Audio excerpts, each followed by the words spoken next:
Dans ce troisième module, nos différents témoins ont détaillé comment ils ont construit de façon concrète leur alliance. L'identification des enjeux de leur territoire tout d'abord, puis leur modèle juridique et de financement, et enfin l'évaluation de cette alliance. Afin d'identifier les enjeux propres à un territoire, l'ensemble des acteurs rencontrés insistent sur la nécessité de partir d'un diagnostic territorial. Il s'agit d'identifier les problèmes spécifiques à un territoire en rassemblant les expertises d'acteurs de terrain variés, qu'ils soient publics ou privés.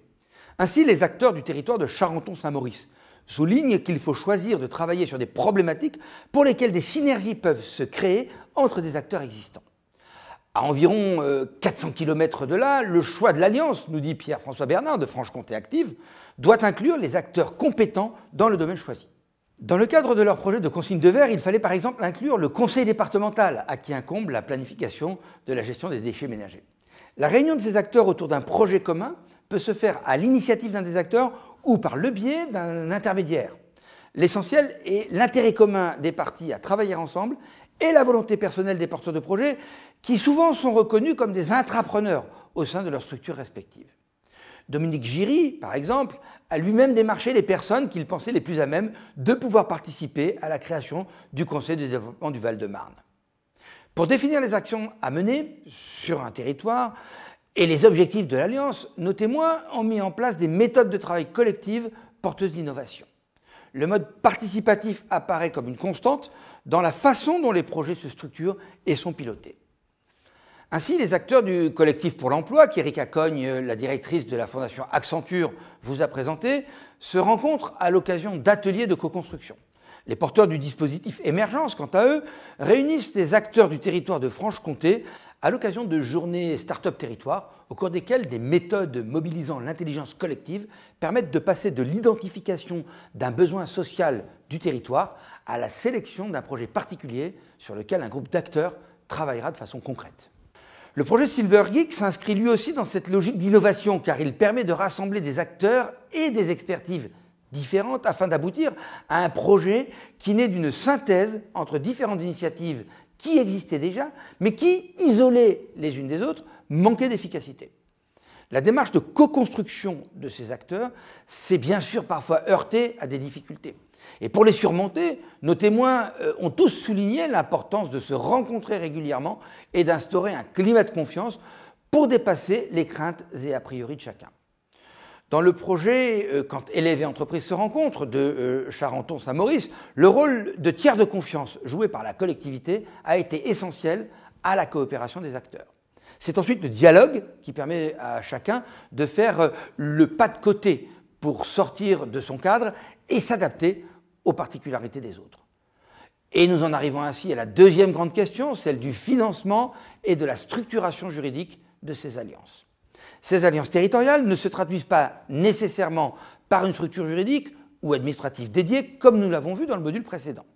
Ainsi, le collectif pour l'emploi évoqué précédemment n'est pas formalisé au niveau national pour garder plus de souplesse. Des conventions sont cependant signées avec les associations qui font partie du triptyque à l'échelle territoriale. Les membres du collectif Silver Geek, quant à eux, revendiquent fortement cette absence de structuration, dont ils pensent qu'elle permet plus de flexibilité et plus d'efficacité. Les décisions sont prises collégialement pour une mise en œuvre rapide et concrète.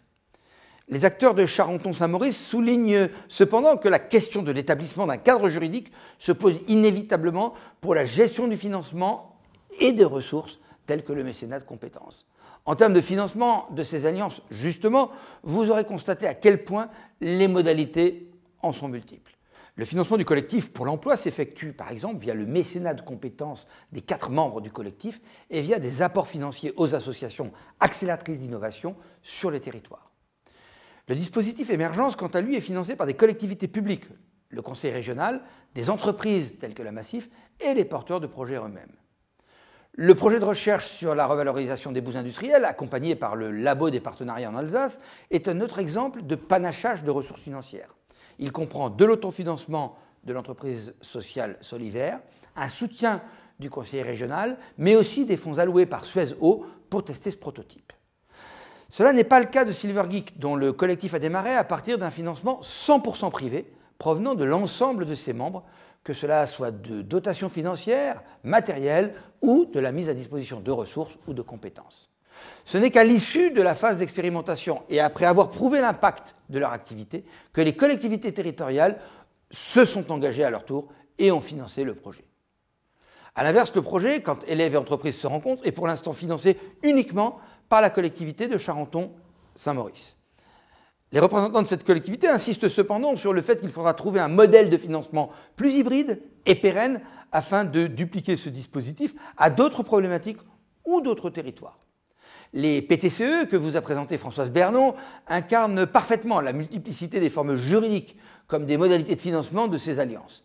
Certains s'appuient sur une association, voire une SIC, Société coopérative d'intérêt collectif, tandis que d'autres s'organisent en cercles n'ayant pas d'existence juridique officielle. De nombreux PTCE s'autofinancent, mais certains bénéficient de subventions ministérielles ou encore du soutien d'entreprises privées. Enfin, et c'est la troisième grande question de ce module, nos témoins rappellent que l'évaluation est un élément clé de la réussite d'une alliance territoriale. Les porteurs du projet Silvergeek ont insisté sur le fait que cette évaluation doit être double. Évaluation de l'impact social du projet auprès des bénéficiaires et évaluation de la bonne marche de l'alliance auprès et vis-à-vis des partenaires. Cette évaluation doit être prévue dès les premières phases du projet et les indicateurs définis de manière collégiale. Deux types d'indicateurs se distinguent, les indicateurs qualitatifs. Pour le collectif pour l'emploi, il s'agit par exemple de la satisfaction des acteurs, de leur sentiment d'implication et de confiance. Le dispositif Émergence s'intéresse quant à lui à la capacité du projet à inscrire le fait collaboratif dans les mentalités et à inspirer de nouveaux projets.